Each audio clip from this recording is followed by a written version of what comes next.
स्वागत है। आज हम एक बहुत ही सोचने वाले विषय पर बात करने वाले हैं। जी।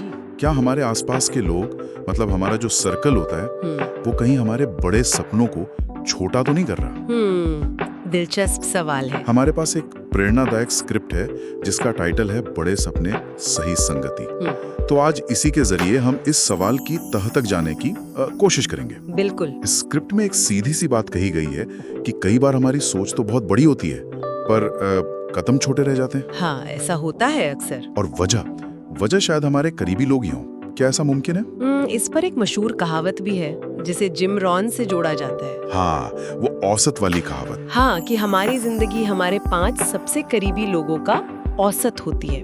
क्या इसमें वाकई कोई दम है? देखिए, ये सिर्फ कहावत नहीं लगती मुझे, इसमें गहरा मनोवैज्ञानिक सच है। अच्छा।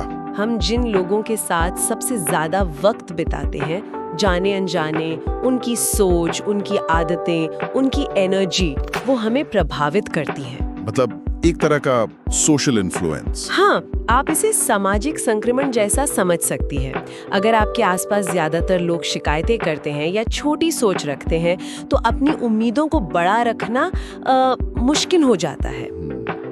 स्रोत इसी बात पर जोर देता है। उसमें साफ लिखा है, आप अकेले वो बदलाव नहीं ला सकते जो आप चाहते हैं अगर आप उन्हीं लोगों के साथ घूमते रहेंगे जो आपको पीछे खींचते हैं। ये सुनने में थोड़ा कड़वा लग सकता है। हाँ, कड़वा है, पर शायद सच भी।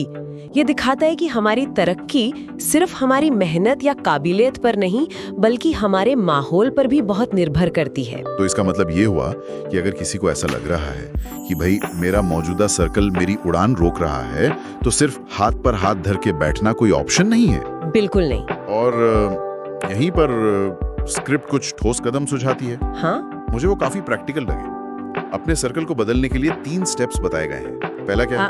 पहला कदम है ईमानदारी से, बिल्कुल ईमानदारी से अपने मौजूदा सर्कल का विश्लेषण करना। विश्लेषण? मतलब कैसे? मतलब ये देखना कि कौन आपको सच में प्रेरित करता है, किसकी बातें सुनकर आप में जोश आता है, और दूसरी तरफ कौन है वो लोग जिनके साथ समय बिताने के बाद आप थोड़ा डाउन या थका हुआ महसूस करते हैं। अच्छा, ये पहचानना। हाँ, ये सिर्फ लोगों को अच्छा या बुरा कहने की बात नहीं है, ये समझने की बात है कि कौन सी एनर्जी आपके लिए काम कर रही है और कौन सी रुकावट बन रही है। सही कहा। ये तो सेल्फ अवेयरनेस वाली बात हो गई। तो ये हुआ पहला कदम। फिर दूसरा कदम है जो लोग नकारात्मकता फैलाते हैं या आपकी एनर्जी को कम करते हैं, उनसे धीरे धीरे दूरी बनाना। धीरे धीरे दूरी बनाना सुनने में तो ठीक लगता है। हाँ, पर असल में क्या ये इतना आसान है? पुराने रिश्ते होते हैं। नहीं, आसान बिल्कुल नहीं है। स्रोत भी इशारा करता है कि ये भावनात्मक रूप से मुश्किल हो सकता है, लेकिन यहाँ दूरी बनाने का मतलब लड़ाई झगड़ा करना या एकदम से रिश्ते तोड़ देना नहीं है। तो फिर इसका मतलब हो सकता है उनसे मिलना थोड़ा कम कर देना, या जब मिले तो बातचीत के टॉपिक्स बदल देना, या अपनी सीमाएं तय करना कि आप किस तरह की बातचीत में शामिल होंगे और किस में नहीं। अच्छा, मतलब अपनी मानसिक शांति को प्राथमिकता देना। बिल्कुल, अपने लक्ष्यों को प्राथमिकता देना, धीरे धीरे और सम्मान के साथ। ठीक है। और तीसरा कदम जो शायद सबसे जरूरी लगता है। हाँ, तीसरा कदम है नए सकारात्मक और आपकी जैसी सोच रखने वाले लोगों से जुड़ना। नए लोगों से जुड़ना जैसे किसी इवेंट में जाना, कोई नई हॉबी क्लास ज्वाइन करना, या ऐसी जगहों पर जाना जहां आपको वैसे लोग मिल सकें जिनसे आप प्रेरित हों, जिनके सपने बड़े हों। तो ये सिर्फ नेटवर्किंग हुई, मतलब कनेक्शन बनाना? नहीं, ये सिर्फ नेटवर्किंग से कहीं ज्यादा गहरा है। ये अपने लिए एक नया संभव माहौल बनाना है, एक इकोसिस्टम तैयार करना।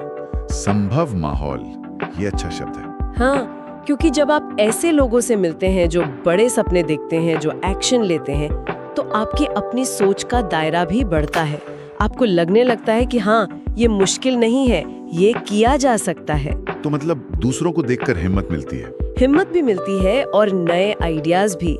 स्रोत इसे एक डोमिनो इफेक्ट की तरह बताता है। डोमिनो इफेक्ट कैसे? बेहतर सर्कल, बेहतर सोच, बड़े एक्शन, एक चीज दूसरी को गिराती है, मतलब आगे बढ़ाती है।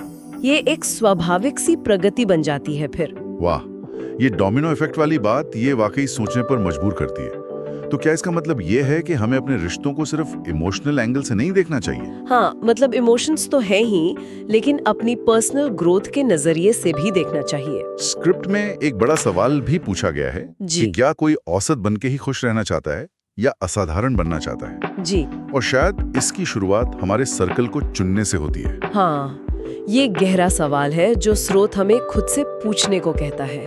और देखिए, ये स्वार्थी होना नहीं है। नहीं, बिल्कुल। ये बस ये समझना है कि हमारे आसपास का माहौल हमारे भविष्य को कैसे बना रहा है बिल्कुल। या बिगाड़ रहा है। सकारात्मक और महत्वाकांक्षी लोगों के बीच रहने से न सिर्फ प्रेरणा मिलती है, हाँ। बल्कि प्रैक्टिकल सपोर्ट हाँ। और नए मौके भी खुलते हैं। बिल्कुल सही। तो आज की इस पूरी चर्चा का निचोड़ यही निकलता है कि संगति का असर सिर्फ महसूस करने की बात नहीं है, ये हमारी हकीकत को बदल सकता है। जी हाँ, स्रोत का जो मुख्य संदेश है वो बहुत सीधा और पावरफुल है।